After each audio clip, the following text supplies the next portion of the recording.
Bunnicula Chapter 8, page 83, Disaster in the Dining Room. I realized that there was nothing I could do for Bunnicula during the day since he was sleeping, but that gave me time to plan my strategy. At first, I thought I would bring food to his cage, but then it occurred to me that Chester must be taking everything away that was given to him. Pete and Toby usually left lettuce for Bunnicula during the day while he was sleeping, and Chester, ever watchful, probably nabbed it each evening just before the rabbit woke. No, there would have to be another way. I thought and thought all afternoon, and I could see that Chester had done a good job of isolating Bunnicula from his food. There was no way I could think of to overcome Chester's game plan.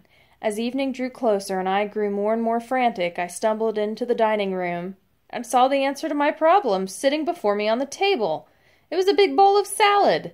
All I had to do was get Bunnicula to the salad and let him get his fill before the family came in to eat. With that funny white dressing on it, they would never notice if a few vegetables were white. I ran to the hallway to check the clock. 6:15. It would be 15 minutes before the sun went down and Bunnicula woke up. I would then need at least 5 minutes to get him from his cage to the table and feed him. All I had to do was make sure no one came into the room until he had finished. I needed a good 20 minutes at least. I went back into the living room. Chester was asleep on his brown velvet chair, shedding in his sleep, still worn out from the previous night's activities. I checked upstairs. Toby was reading in his room, the last chapter of Treasure Island, I noted. Pete, who should have been doing his homework, was listening to records in his room. I ran down to the kitchen. "Hello, Harold," Mrs. Monroe said as I came through the door. "What's new?" "Other than a rabbit starving in the next room and an imminent attack on your salad bowl, nothing," I thought. I stood at her feet and panted. She scratched my head. This gave me a moment to check out how far she was in her cooking. "Sorry, Harold," she said. "I have to baste this chicken." I noticed the oven timer still had 35 minutes to go. It'll be tight, I thought, but I can make it. Now where is Mr. Monroe? I went to the front door and whimpered loudly. Mrs. Monroe followed me. "Are you waiting for Daddy, Harold? He'll be home soon." "Soon isn't good enough. How soon?" I whimpered again. "Patience, boy. He's late at a school meeting. He should be here any time." She went back into the kitchen and I checked the clock. 6:25. It was getting dark and Chester was still asleep. Time to swing into action. Having watched Chester undo the lock on Bunnicula's cage and having participated in that unfortunate steak episode some days earlier, I knew I would have no problem getting Bunnicula out. I just had to be a little more careful where I positioned my head so that I wouldn't find myself in the humiliating predicament of getting stuck a second time. My timing was perfect. With Bunnicula swinging peacefully from my teeth, I made my way stealthily toward the dining room as the last rays of sunlight gave way to the dark of night. Once inside the dining room door, Bunnicula awakened in great bewilderment.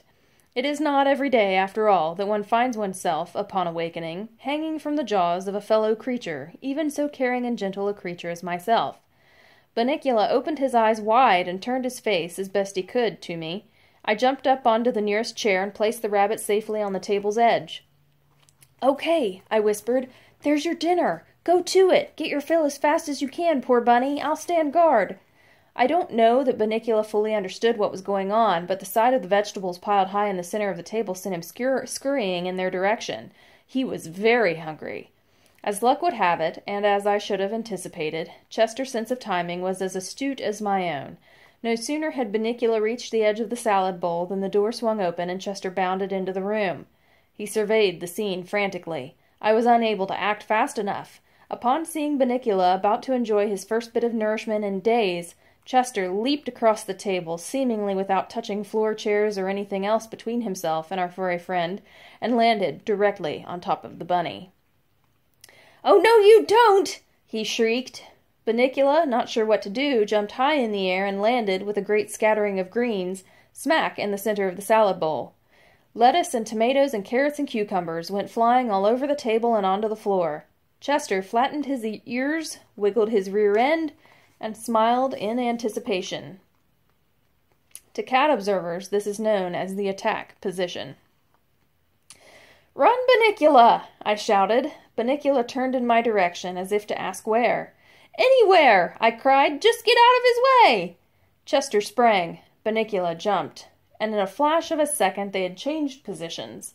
Chester now found himself flat on his back, owing to the slipperiness of the salad dressing in the bowl, and Bunnicula, too dazed to even think about food now, hovered quivering on the table. Chester was having a great deal of difficulty getting back on his feet, but I knew it was only a matter of seconds before he'd attack again, and I also knew that Bunnicula was too petrified to do anything to save himself. So I did the only thing I could.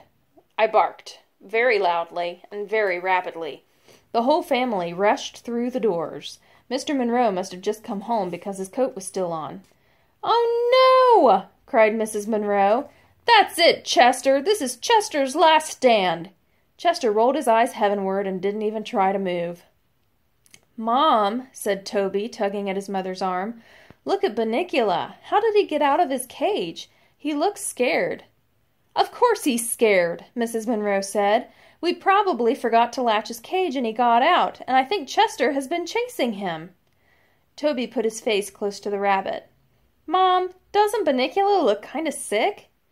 "We'd better take them all to the vet to see if any damage was done," she answered. I started to whimper. "No need for me to go to the vet." Mr. Monroe patted my head. "We may as well take Harold along," he said. "He's probably due for his shots." Mrs. Monroe carefully picked Chester out of the salad bowl and carried him by the scruff of the neck to the kitchen. "I'm going to give Chester a quick bath," she said to Mr. Monroe. "Why don't you put together a fresh salad? Toby, you and Peter put Bunnicula back in his cage and then clean up the table." I didn't stick around for an assignment. This was not the time to be in the way. And besides, I now had a whole evening and night ruined worrying about the next morning's visit to the vet. This little effort of mine, I thought, has been a disaster in more ways than one.